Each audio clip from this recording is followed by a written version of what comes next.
This inheritance belongs to the whole family, not just you, you scheming little parasite. My Uncle Harold roared across the conference table, slamming his fist down so hard the water glasses trembled. You poisoned an old man's mind against his own children. Whatever he left you should be split equally among everyone.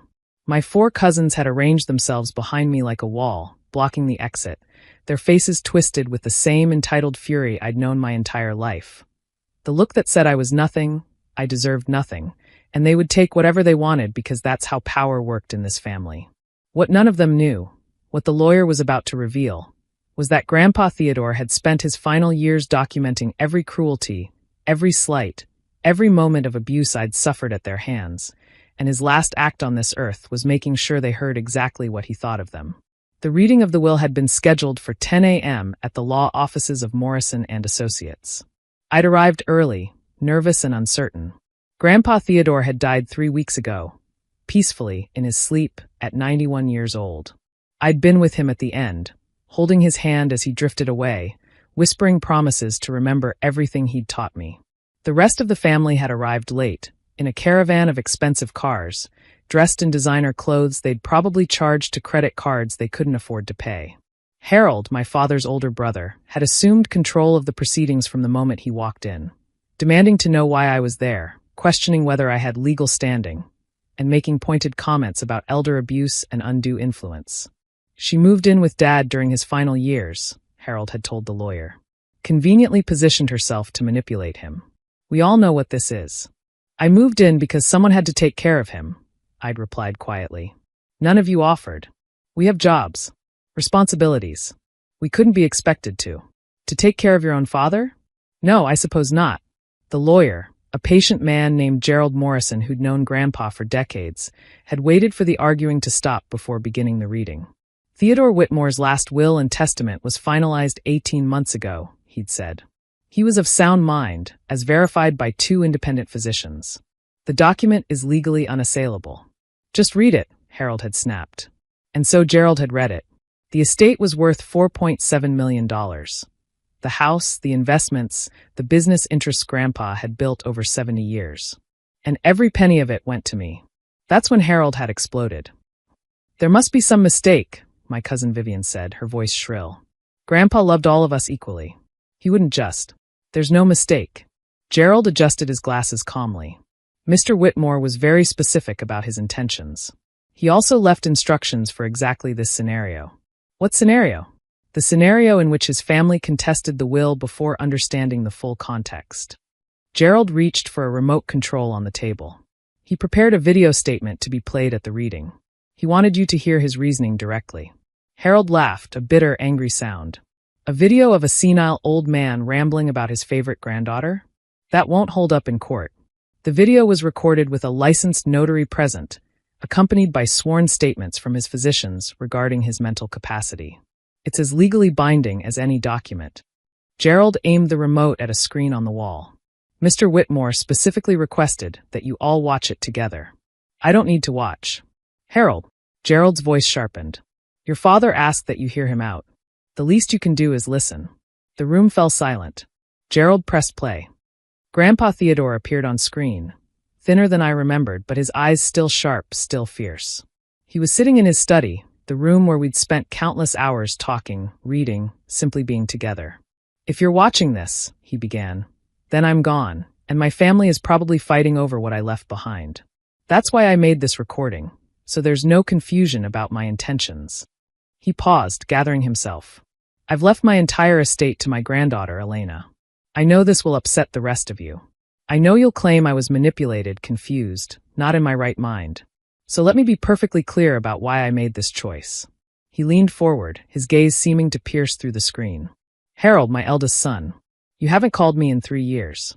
The last time we spoke, you asked for money to invest in a business venture that failed within 6 months.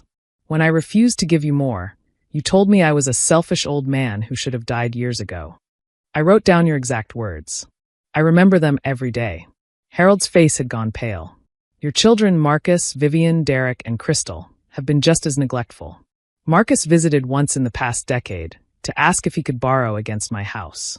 Vivian called only on Christmas, usually drunk, complaining about her life. Derek never bothered at all.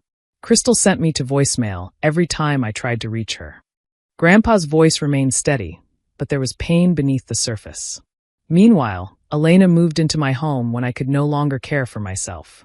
She drove me to doctor's appointments. She cooked my meals. She sat with me through sleepless nights when the pain was too much. She gave up her job, her apartment, her social life, everything, to make sure I wasn't alone at the end. Tears were streaming down my face. I hadn't known he'd been paying such close attention. Some of you will claim Elena manipulated me, that she isolated me from my family. But let me be clear, I wasn't isolated. I was abandoned. By all of you. Elena didn't poison me against you. Your own actions did that. He pulled out a notebook, one I recognized, worn and dog-eared from years of use. I kept records.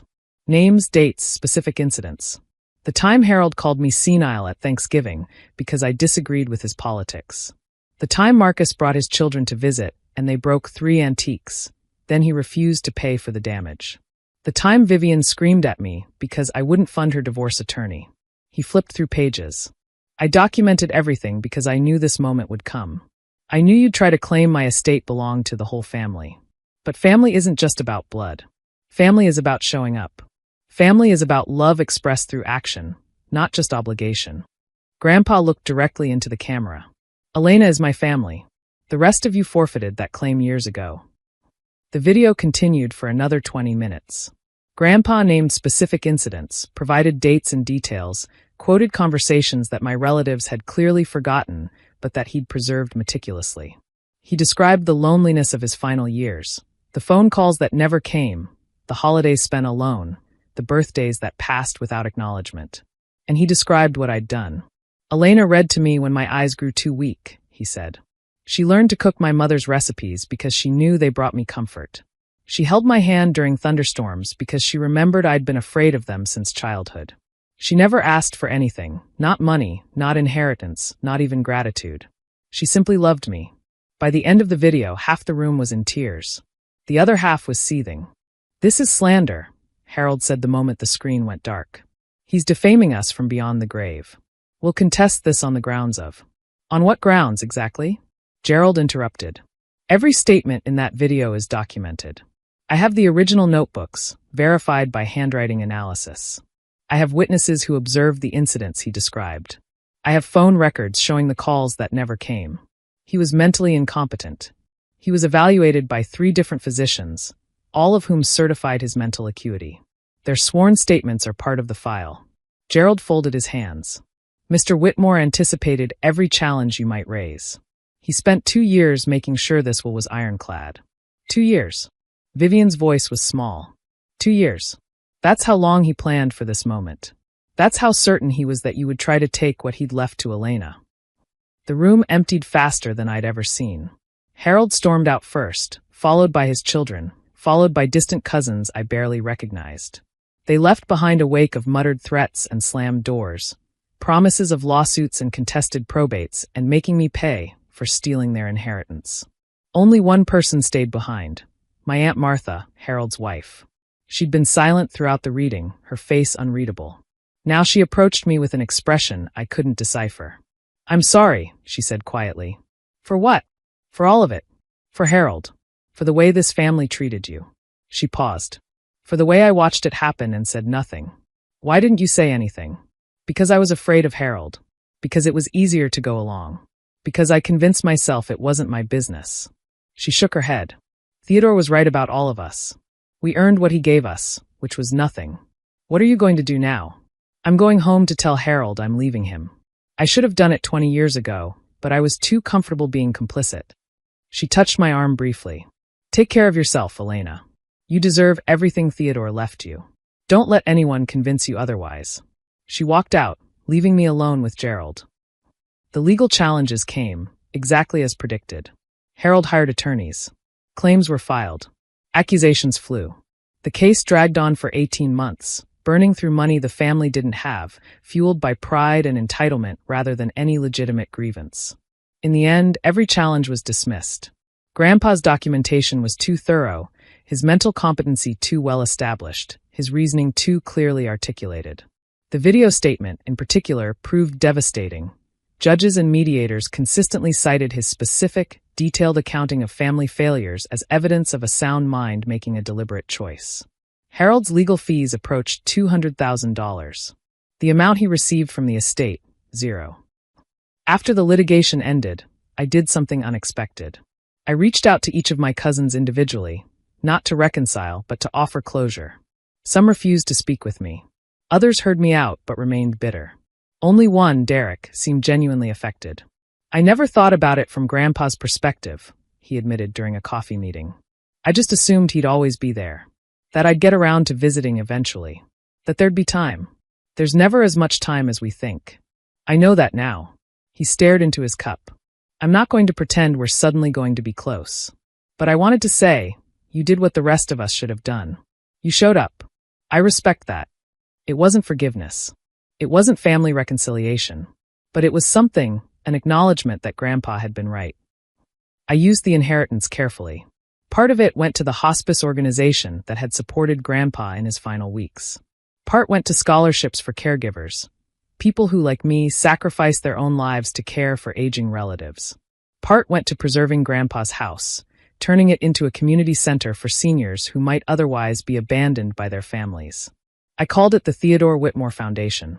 At the dedication ceremony, I read from one of his journals. Love is not an inheritance to be claimed. It's a garden to be tended. You cannot demand its fruits if you never planted the seeds. Years have passed since that day in the lawyer's office. Harold died last winter, estranged from his wife, alienated from his children, bitter to the end about the injustice of his father's will. His funeral was sparsely attended. The cousins have scattered. Some reached out during personal crises, hoping the family fortune might now be available through me. I helped when I could, but I never forgot what Grandpa taught me. Love is demonstrated through presence, not through occasional requests for assistance. Aunt Martha remarried, a kind man who treats her well.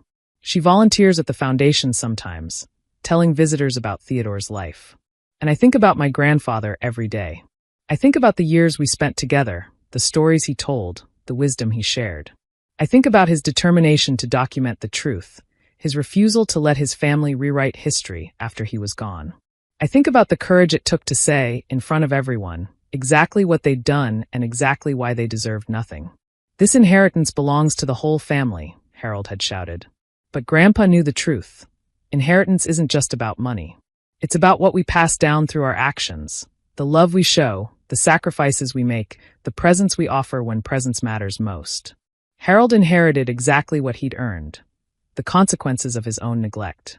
I inherited something far more valuable, the knowledge that I'd been there when it counted. And that made all the difference.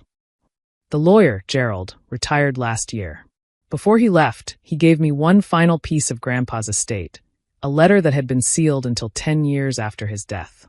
My dearest Elena, if you're reading this, a decade has passed. I hope the world has been kind to you. I hope my family eventually found peace with my decisions.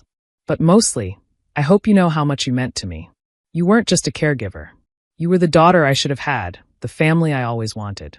In a lifetime of accomplishments, you were my proudest achievement. The money was never the point. The money was just proof, evidence that I saw you, valued you, loved you beyond measure. The real inheritance was everything we shared. The conversations, the laughter, the quiet afternoons when nothing needed to be said. Take that with you, Elena.